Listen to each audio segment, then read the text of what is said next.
ताज़ा तरीन वीडियोस के लिए चैनल को सब्सक्राइब करके बेल आइकन और ऑल नोटिफिकेशन पर क्लिक करें ताकि आपको मिले हर अपडेट सबसे पहले।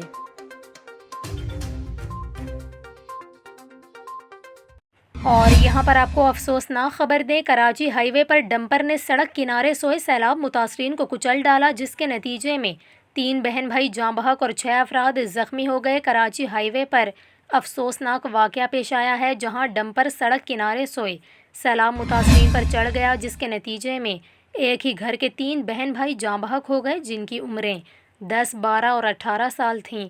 इसके अलावा हादसे में 6 अफराद ज़ख्मी भी हुए, जिन्हें डिस्ट्रिक्ट हेडक्वार्टर अस्पताल मुंतकिल कर दिया गया है। सैलाब मुतासरीन की जानिब से लाशें सड़क पर रख कर एहतजाज किया गया, ताहम पुलिस ने ड्राइवर को गिरफ्तार कर लिया है।